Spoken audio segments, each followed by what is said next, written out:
restarting. So we are going, I'm not sharing my screen. Awesome. This is just, it's going to be a day. So we are going to evaluate 4 to 5 of the behaviors that were recorded from the annuls in terms of the transition probabilities from one behavior to the next. To do that, you go into the compiled data. This represents 5 years of data from students in animal behavior, where your data were added to that information. What you need to do is define behaviors that you want to take a look at. And what you may want to do is highlight these beforehand so that you know which ones you're going to look at. And you pick those out. At this point, you can delete the other behaviors since they will not be our focus.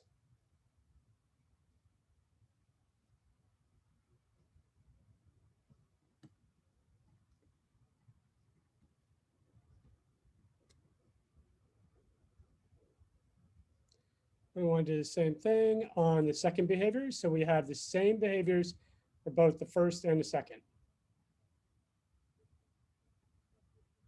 You pick any combination of 4 to 5 behaviors that you want to take a look at. There should always be a logic, but I'm not asking you to explain that logic. So that's going to have to sort of be up to you. Once you collapse your matrix, you now have the behaviors that you can calculate your transition probabilities from. And those instructions are in the previous video, as well as the PowerPoint slide giving you the instructions. Create the kinetic diagrams. PowerPoint is a very nice tool to do that because you could use a combination of shapes and arrows in order to make the boxes, which identify the behavior and the frequencies, and then use arrows in order to describe the transitions. You want to show both the number of occurrences as well as the transitions, but in the write-up, we're only going to talk about these probabilities. We will not be talking about these transitions. Make sure that you change the weighting to reflect and visually show the frequency of occurrences, where thin lines show rare events and thick lines show very common events. So as an example here, 88% of pickups went to bites. That's a common event. Only 2 cases went from pickup to drop. That's a very rare event. In a paragraph or 2, you're going to want to write up a description that compares the males and females. You're not interpreting, you are just describing. These are results. These are not discussions. So you just want to describe where there are similarities and where there are differences. Note, you're never going to have an exact same. That's not the same thing as similarity. Similarity means that 2 numbers are relatively close to each other. In every case, you are likely going to see differences. But in science, differences means that you have sort of dramatic departures. There is a 1-fold, 2-fold difference between the number of occurrences. We're going to focus on the transition probabilities only. We're not going to focus on the frequencies. And while you guys told me this before we started recording, just as a reminder, we're not doing that because we have uneven samples. So the number by itself doesn't make sense. We could standardize those, but I want you to focus on transition probabilities. Does this make sense? Any questions?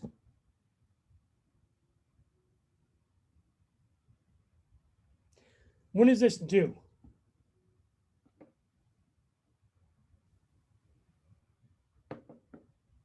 The 19th.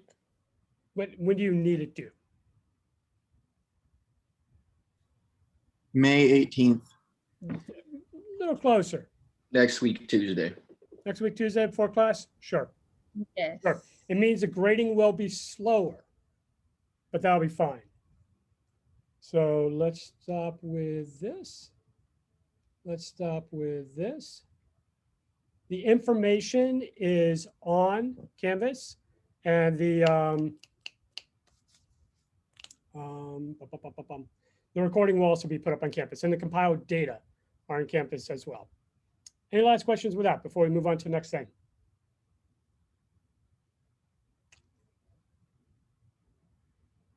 Okay. So I'm going to send you guys out into breakout rooms for a few seconds. And what I want you guys to do in the breakout room is I want you to identify what we should be paying attention to in this first peer review. So we're starting to work in a scientific biography. We're going to have at least 3 times when we're looking at a stage in the development. And what should we be paying attention to this first time around? Make sense? Questions? Okay.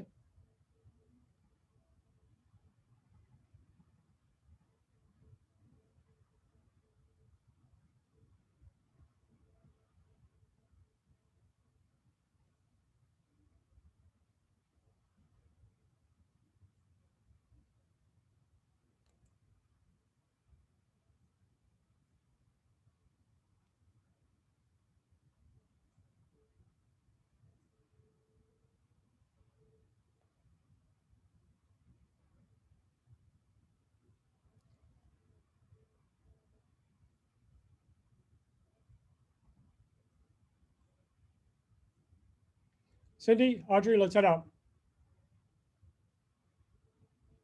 Have I ever shared my taxonomy of peer review? Or let me rephrase it. Have I ever shared my ontogeny of peer review?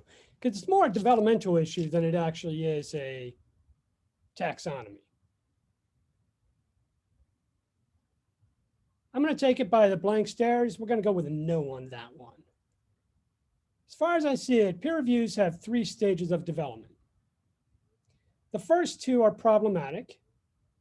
1, problematic. 2, kind of dangerous. 3, that's where we want to get. So let's actually be blunt about these so we can move past the first 2 to get to the third one. The first peer review is the one that people start with, and it's the attaboy peer review. And that's that peer review where you look at someone's document, maybe it's an essay, maybe it's a cover letter, maybe it's a resume, and you go through it and you find that comma. Maybe it's an Oxford comma. And you're a big fan of Oxford commas because you don't want to confuse a gerund with an Oxford comma. So every time you see a string, you want to get that comma in front of that and. Intelligent, dedicated, and determined.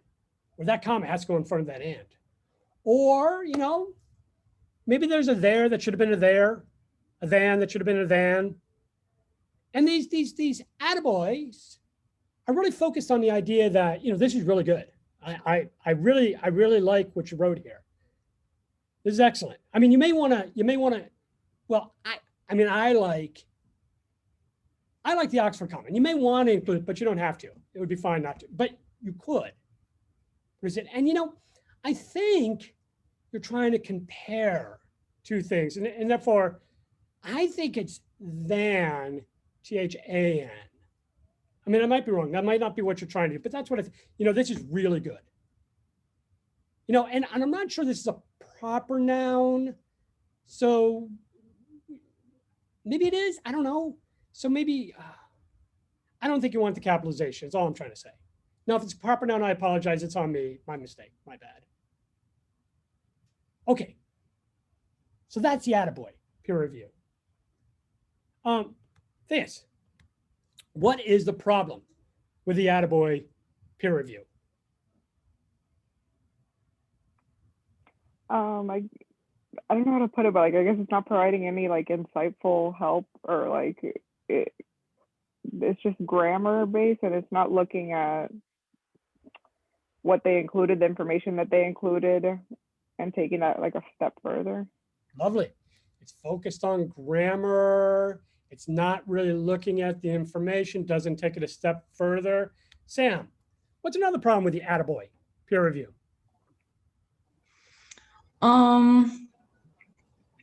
Kind of like what she was saying, you don't get the critique that you need. You get the attaboys and it's like, oh, well, my paper or my work is perfectly fine. So I don't really need I just need to make a couple corrections grammar wise. But other than that, I know what I'm doing apparently. So you kind of just miss out on, the work that you actually need to be putting into the assignment. Love it. Love it. So we're going to put down the avoid attaboy. Avoid attaboy. Peer review. And we're focused on grammar. Why do we do the attaboy peer review? Have you guys ever received an attaboy peer review? You know, where someone's like, this is really good. This is really good. You know, I like this. I don't think you need an exclamation point to make your point. This is really good. Have you ever given an attaboy peer review? Yeah. I get those from you a lot. You get those from me. I give the attaboy peer reviews. Yeah. Okay. I think I might be the second stage. Hopefully I'm the third, but we'll go on that. Mackenzie, why do we do that? Why do we give the attaboy peer review? Where does this come from? Oftentimes we give the attaboy peer review because we're afraid to give constructive criticism and that someone's going to take offense to it. Oh, brilliant. Brilliant. I love that. Give constructive criticism. And maybe people could take offense. Awesome. Love it. Okay. Why might we be afraid to give constructive criticism? What does a peer review suggest? It's not true, but it kind of suggests. Olivia, why are we afraid to give constructive criticism? Well, the last part of what you were saying kind of made me think like our work isn't perfect yet, even though we might think it is. Yeah. The word might not be perfect, and therefore it might hurt the person's feeling to find out that it's not perfect yet. Yeah, I like that. Charlotte, you got another thought? Do I have another thought? I'm hoping. I mean, I just feel like attaboy peer reviews are kind of lazy, and it's like you don't really want to like read it, so you're just like, oh yeah, like this was really good. Oh, I didn't think about that one, but maybe that's true. Sometimes you get the attaboy peer review because just the person's fundamentally different, like, I don't care. And then they come for the lowest hanging fruit. And grammar is the lowest hanging fruit. It's the easiest thing to do because it's rules. And grammar is important. But let's be very clear about grammar. Grammar is the last thing you peer review. The grammar is when you have your final product and then you pay attention to the grammar. And we've already had some people sort of talk about it because you need to go through, you need to make sure the ideas are there, develop. One of the reasons people do attaboy peer reviews is insecurity, and it's fair. When you do a peer review, it's suggesting that you know something, which also suggests that the other person doesn't, and it creates this kind of weird dynamic. And if it's a buddy, that I don't know, it can be kind of fair to be a little weirded out by that. But almost to Thace's original comment, does it provide any value, the attaboy peer review? Do you get anything out of it? Not really. I mean, at minimum, you get a little bit of grammar. You get a little bit of grammar. And grammar's good, but it's the last thing. So we got that. And we don't want people to take offense, and we don't want to make ourselves feel superior or even suggest that we might somehow be better. But as a result, that peer review tends to be, well, not very valuable. Do you get much out of it? The answer is no. The second level in our 3-level ontogeny is the graduate student peer review.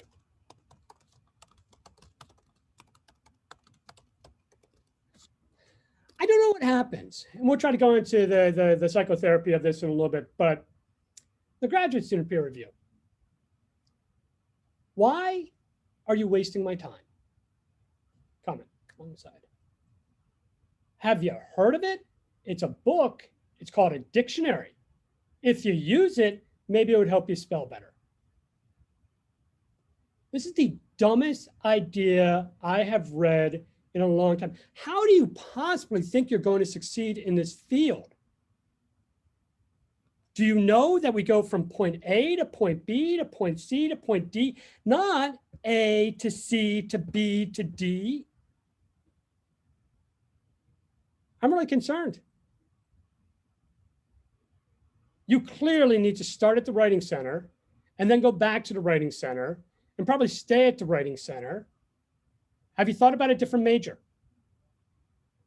I don't know, maybe something a little bit easier, like anything outside of science. You do well, but not here. So, the graduate student peer review. What is the problem with the graduate student peer review? Heather Peterson. It's overly critical. It's overly critical. Julie. Honestly, I have no idea. I've never heard of this until now. You've never gotten a peer review like this yet? Like from a graduate student? No. No, not from the graduate student. The graduate student's the title of the peer review. Okay. Openly hostile, aggressive, antagonistic peer review. Honestly, I have my friends peer review it, my papers.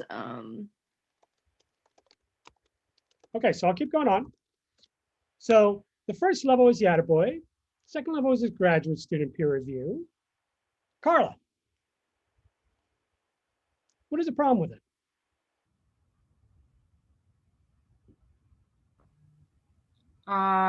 Like if it's too harsh, can discourage you. Fundamentally can discourage you. If you got a peer review like this, what are you going to do with it? You're probably not gonna work on it anymore. No, you're going to discard it. Cry. You might shed a tear, no question about it. Are you going to go back to that person? Probably not. Probably not. The unfortunate thing is a peer review like that tends to be a peer review where a person has spent a tremendous amount of time, but for reasons that are not totally clear to me, they become really hostile. If you remember the example I said, it should go from A to B to C to D, sort of mockingly, I offered what you should be having, it should be A to C to B to D. That's actually a very valuable piece of information, but because it's so aggressive in the tone, because it's so antagonistic, it's going to get dismissed. If you received a peer review like that, what are you going to do with it?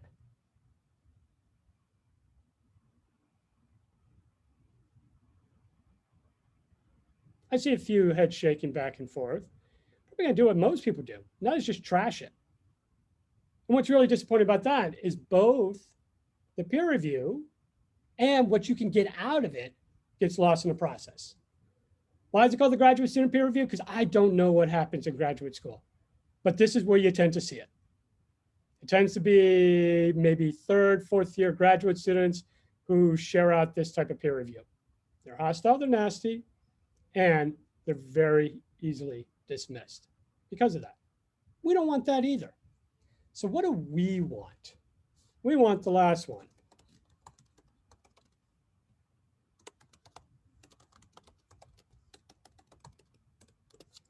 What goes into a constructive peer review? Dakota.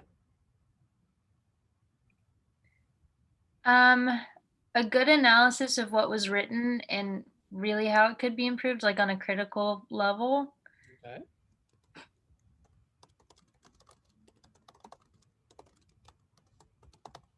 And I'm going to offer two things, both the writing and the argument behind it. Awesome. Corlin, what else goes into it? I guess like critical thought about the progression of the paper, like how you talked about in the graduate student peer review, the point about the point A to B to C to D kind of thing, that, but not so aggressive.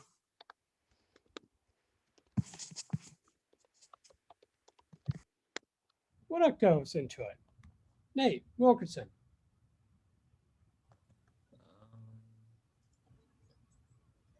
I think just like overall like flow of the paper, make sure everything sounds good, easy to read and follow. Possibly easy to read. Clarity.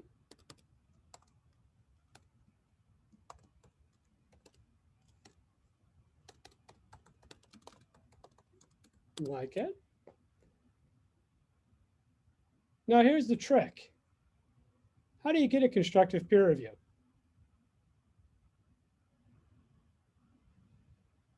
If you give a person a paper and you ask them to do a peer review, or can you get some help on that paper? The chances of you getting something that you really need, largely random. You might, but probably not. Probably what you'll be getting is something along this line, with maybe a little bit of focus on flow, but probably something along this line. How do you get a constructive peer review?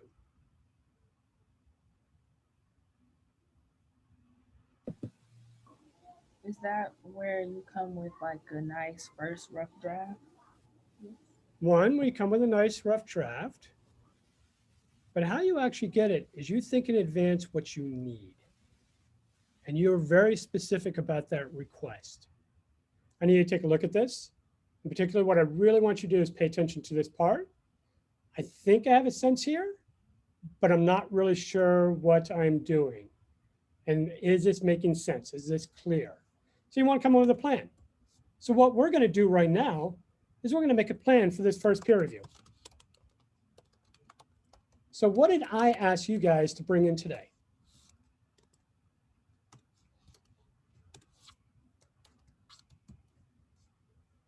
Alex White. Outline. What did I ask you to bring in today? An outline of like some of the articles and the topics that we want to kind of focus on our person. Right. So based on that, we have an outline, possibly some papers, and a little information about the person. Love it. So what should we be focusing on here? And you guys just broke out. So what were some of the things you guys come up with? And JC, what did you guys come up with? That they have like kind of background information on the thought process of their person. Ooh. So what topics will need to be explained to give the background that motivates the researcher? That's awesome. And that can literally be a list. You know, if you were doing, no one's doing E.O. Wilson, but E.O. Wilson's the famous ant guy and biodiversity guy. If you're doing that, then things that need to probably be there are probably some conversation about natural selection, probably some conversation about natural history up through the 1930s, 1940s, probably some conversation about conservation up to the 1930s, 1940s, where you would just have those as sort of important topics, because those would all be the topics you need to set up for a conversation about E.O. Wilson, who was a researcher that started in the 30s and 40s, focusing on ants, and then later biodiversity. Love it. Ella, what's another thing that you might need to be focusing on here?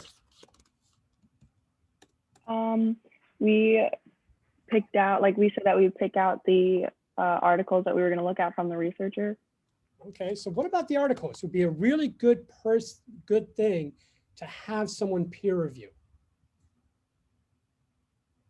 Oh, like if they're they have a common like theme or whatever you call it, theoretical framework.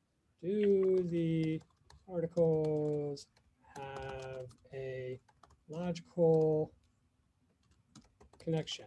Because one possibility of a logical connection, it could be a common theme. It absolutely could be. What's another possibility for a logical connection? If you remember, we talked about Tinbergen. And Tinbergen starts off by studying things like seagull nesting decisions.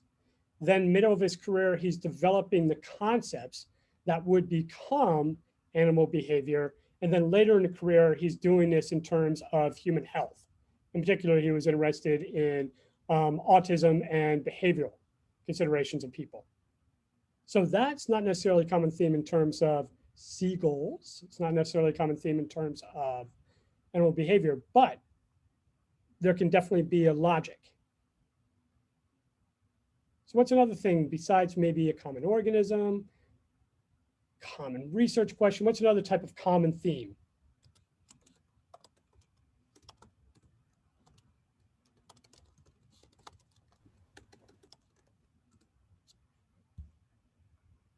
Oh, I'm going to come back to you for that. Okay. kinda shows- Oh, I was just gonna say methodology. Could be methodology. And I heard another voice. I was gonna say it kind of shows like the developmental process of their research and how it's like applied to other stuff. So is this something that you're going to necessarily read in the outline? Probably not. You're going to probably be talking it out. So we're thinking about these 3 papers. This first one was addressing, I think the connection to the next one is this. Talk it out. Let the other person hear it. And if you're listening, ask questions. And what are some valuable questions to ask at this point? Or statements to ask? State.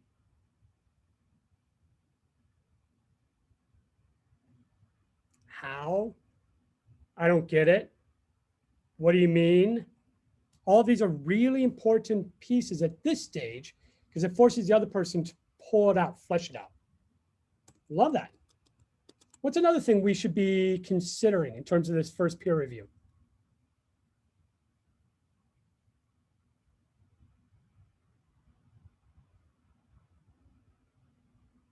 I would say maybe like all the parts in the outline are like done to some level, just so you can see they have a good start of like where they're going with the paper, with the actual whole assignment. Sure. In fact, so we probably have outlines, I would say at this point, of maybe the scientist, early life, background topics, articles. I don't think in this point you really have to worry about the summarizing because you're probably not settled on your articles yet. You know, you may be picking and choosing, and definitely don't have to worry about how this influences the field because that's going to take some time as you sort of look into these topics. But I think that's a great point, Abby. If we have some information at this stage and sort of if someone's having a little problem where you may have found something about the scientist, share with it. Are there other things we should be looking at this stage?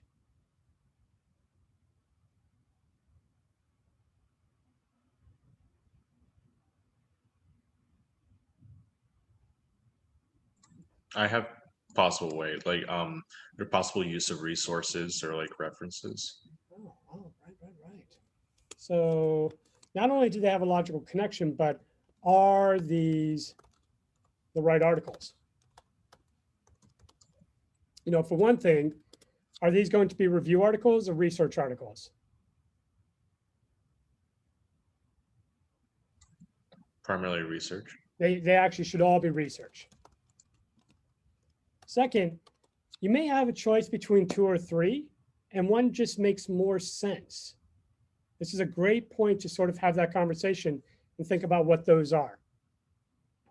Are there any other pieces that we should pay attention in this first peer review?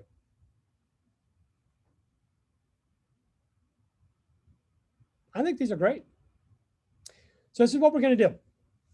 I'm going to send you guys out into groups of 2 to 3. Each person needs to have a copy of their draft at this point.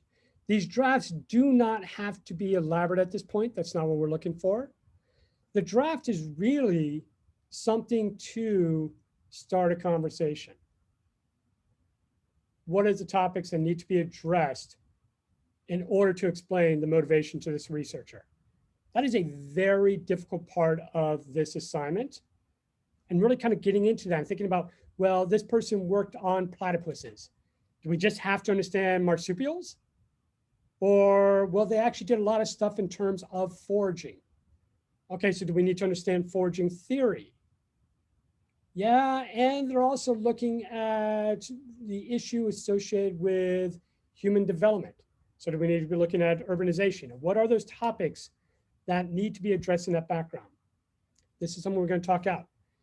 You came with probably more than 3 articles. It would make very little sense to only have 3 at this stage. But some that represent early, some that represent middle, some that represent late. Having a conversation about what kind of makes sense between those, as well as what you want to describe, what you like. And then I think it's a very good idea if there's some information that can help sort of outline these pieces, great. Going to send you out to groups of 2 or 3 now. Give you probably 10 minutes, 5 minutes for each. Take some notes. Don't expect to hit everything this time. We're going to get back together and I'm going to immediately send you out to a different group of 2 to 3 people. If you happen to get in a group that is already part of your team, tell me and I'll move you around to another place. After we do this 2 or 3 times, depending on how much time there is, I'll send you out into your team. So you're just going to have some time with them and kind of unpack what you heard and get some sort of next step ideas. Make sense? Questions? Okay.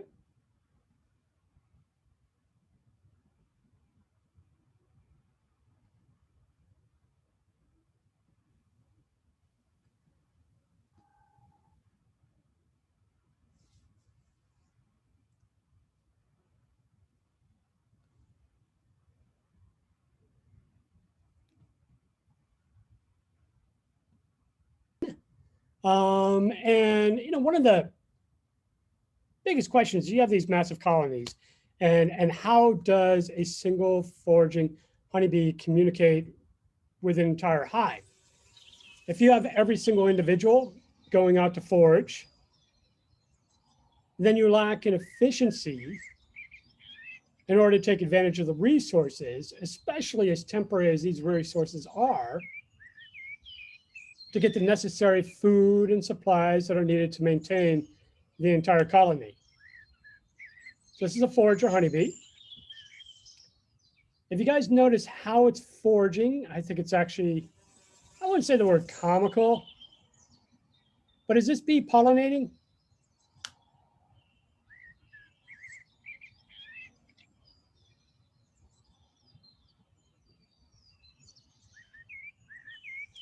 For that, I would like Connor. Is this bee pollinating right now? I don't think so. No, what are they doing? He's just on the outside. He's not going to. He's not going to like the reproductive. It's not going to the anthers and the stigma. This honeybee is definitely not pollinating.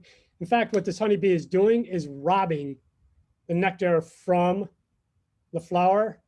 You see right here, what they do is they make little incisions along the top of the flower. They could drink out the nectar without ever having to go across the pollen, and therefore no transfer. It's a form of parasitism. And if you remember earlier in the semester, we were talking about bumblebee orchids and how they parasitize those poor social insects. Well, this is how sometimes the insects get back, right? So how do they communicate this information? The reality of it is that they use a form of language. If we define language as symbols and or gestures which provide symbolic meaning. We know this from humans, and especially in the form of written language, like you get these cuneiforms from Sumeria, where these different triangles and lines describe quantitative information in terms of harvest grains. And what the Sumerians were keeping track of at this point in time using these clay tablets is how much food was collected, how much food was stored, and how much food was expected to be needed in order to keep a city like Uruk going and thriving. And it always kind of makes me giggle that the first form of writing in human language is accounting. We're just keeping track of stocks and keeping track of supplies. Humans are by far the most dominant form of using language. Again, symbolic gestures, but it's also arguably shown within honeybees, where honeybees will use symbolic information to communicate about another situation. And you can think about what I mean by symbolic in this case. If you want to communicate a four-legged animal that is widely domesticated by humans, tends to co-associate within their houses, and has historically been associated with group living, what animal are we talking about? For that, Megan. Could you repeat the question? Sorry. Sure, it's a four-legged animal. It tends to co-associate with humans, tends to live inside their dwellings. Historically, it tended to be relatively social, not massive packs like 1,000 animals, but 5, 10, 15 pretty easily. What animal are we talking about? Like dogs or wolves? Like dogs. Well, wolves are not very social with us, and they don't cohabitate with us. Oh, yeah. Yeah, I mean, if you had a wolf inside your house, you're going to know about it pretty quickly. But dogs, absolutely. Now, dogs. How do we spell dogs? I'm going back to you, Megan. D-O-G-S. D-O-G-S, exactly. And Millie, what part of either the sound dogs or the letter D, the letter O, the letter G, the letter S conveys specific meaning that would let you know it's a dog? Like, does the letter D look like a dog?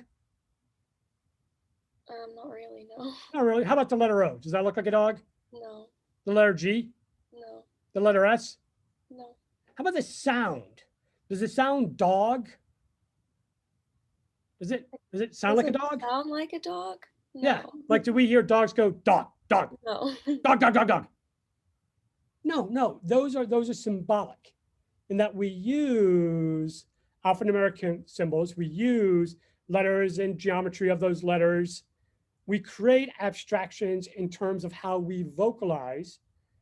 But because they're a language that we agree to, it conveys meaning. If I say dog, you immediately get a representation in your head. If I say cat, you get a representation in your head. Tree, you get a different representation in your head. Even if nothing about the sounds and or the letters associated with the words convey that specific meaning. They're symbolic in nature. Honeybees arguably also use language. And they do this in the form of the bee dance. With our two basic forms of dance, there is one form of dance which is called the round dance. In a round dance, what the bee does is basically create a circle by creating elongated figure eights. And we'll just kind of go like that. And when it does a round dance, what it communicates is that there is a food resource very close to the hive. So if there is a flower or there's some available food right next to the hive, it will basically dance in an elongated figure eight that makes a circle. If the food is further away, then the bee dance will do something called a waggle dance. And a waggle dance is a multimodal signal, which means that this one signal uses different parts to convey different meaning. And one part of what they do is they convey direction. And they do direction by orienting from a geotaxis angle to the direction of the sun. And for me, that would be over here right now. So when a honeybee does the long axis of a figure eight and dances directly up, what they're communicating is that the food resource is directly towards the sun. When they do a figure eight and they dance directly down, then they're communicating that the food resource is directly away from the sun. When the honeybee, like here, does a figure eight and the axis of the figure eight is going to the left, then what the honeybees that go out and forage do is they find a sun and then they turn 90 degrees to the left of the sun and they fly in that direction. This is a multimodal signal. So another thing that the honeybee does is it communicates how much energy it takes to find the food by the length of this axis. So if the axis is very short, it means the food is only a little bit distance away. And if the axis is very long, then it means it's going to take a lot of energy to go to the food. Now, energy is defined in different ways. Energy is defined as how far away the food might be, or if they have to fly into a headwind, how much energy it would take to fly through that headwind. It only, though, treats energy along two dimensions. So if the food is on top of a cliff, then the waggle dance does not communicate anything about the cliff. And what the honeybees will do is they'll hit the edge of the cliff, and then they'll fly directly up on top of it, and then they'll restart their overall distance. The longer the axis, the more energy it takes, the further away it takes. And then the last part, in terms of the simple modes, is the quality of the food item. The more intense it makes a waggle, the better quality of the food item. So if the bee goes along this angle and shakes its butt really, really fast, then the honeybee is describing a high quality food item relative to other food items in the environment.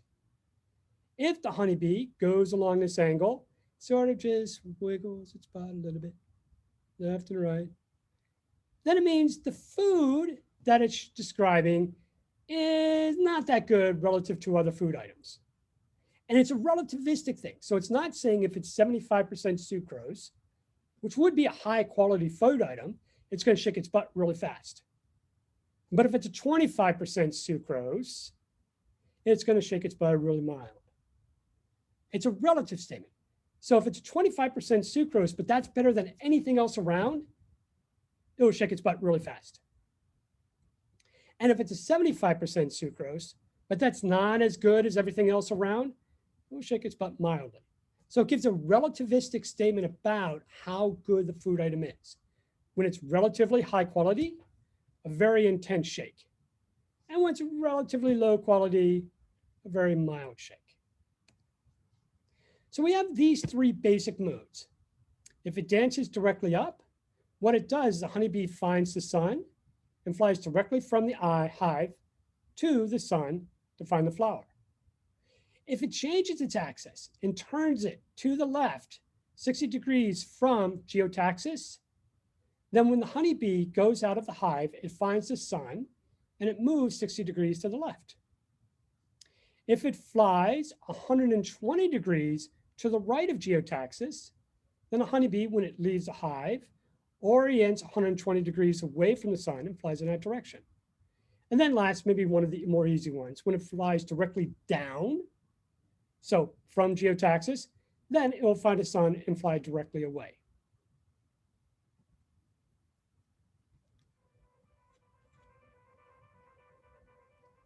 You guys can see the video? Aristotle was one of the first to document the intriguing behavior of honeybees. How is it, for instance, that a colony coordinates its workers' activity? What appears to be a random swarming mass of life may actually be intelligent behavior. A foraging honeybee will eventually discover a new food source, such as a freshly blooming flower or artificial feeder placed by a scientist. After this visit, an interesting thing happens. Over the next few minutes, many other bees arrive at the same location. They don't travel as a group. Instead, each bee finds the food source individually. How could these bees, who held no previous knowledge of this site, suddenly know precisely where the feeder was located? Is it possible that the animals communicate amongst themselves? To answer this question, Austrian biologist Carl von Frisch devised a series of experiments in the 1940s. Researchers at Georgia Tech have reproduced von Frisch's pioneering experiments using a modern observation hive. Two feeders are placed in different directions away from the hive. At each location, visiting honeybees are marked with a small spot of paint. A separate color of paint is used at each station. So, when a bee returns to the hive, it can easily be determined which feeding site it visited. Before von Frisch, other scientists had observed that returning bees tended to waggle about excitedly in a figure-8 pattern before sharing the collected pollen and nectar with their hive mates. In this two-station experiment, von Frisch noticed that the bees returning from the same feeding source danced differently from bees that arrived from the other location. While both sets of bees perform the classic figure-8 dance, the orientation of the dances is offset between the two groups. Bees returning from one feeder perform a rotated version of the dance done by the other bees. Incredibly, the angle of rotation precisely matches the angle between the feeding stations and the hive. This must be a clue to the mystery of how the bees are able to share information about the location of food. Through further experimentation, details of the grammar of the honeybee's dance language began to emerge. The dance exploits two fundamental tools available to the honeybee. First, their ability to see ultraviolet and polarized light allows them to determine the location of the sun at all times. Ultraviolet light is able to penetrate thick clouds or fog. Also, as light from the sun passes through the atmosphere, it's polarized in a direction towards the sun when viewed from the Earth. Devices like polarized film, sunglasses, or honeybee eyes can detect this orientation and determine the position of the sun even while looking in the opposite direction. This gives the bees a type of solar compass, allowing them to always know the precise position of the sun in the sky. A honeybee's entire environment seems to be constantly pointing towards the sun. In addition to this solar compass, bees possess a finely tuned internal clock. This clock is accurate enough for the bees to constantly estimate the new position of the sun as it travels across the sky. In this way, a honeybee can know the current orientation of the sun even after spending many hours within a dark hive. They can even take into account changes in seasons or latitudes. Inside of a dark, vertically oriented beehive, the natural shared reference point is gravity, establishing both an up and a down direction. A bee's solar compass and internal clock provides another communal reference point, the sun. By pairing these two global constants, the bees form a simple language. Within the hive, the direction up, away from gravity, substitutes for the location of the sun. Then the angle that the bee dances compared to this up direction is the same angle a bee should fly away from the sun in order to find the target flower. So if the bee dances directly upward, other bees know that they can find flowers by flying directly towards the sun. If a bee dances 90 degrees to the left, then bees leaving the hive should fly 90 degrees to the left of the sun.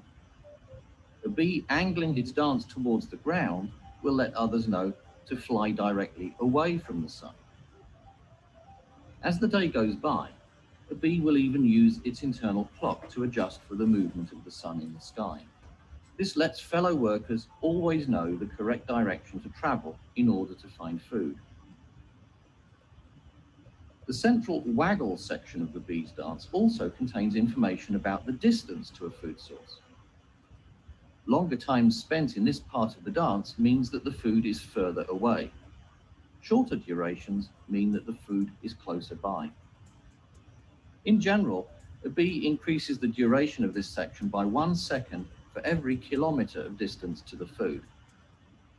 When food is within several meters of the hive, this central section of the dance will shrink, causing a circular dance.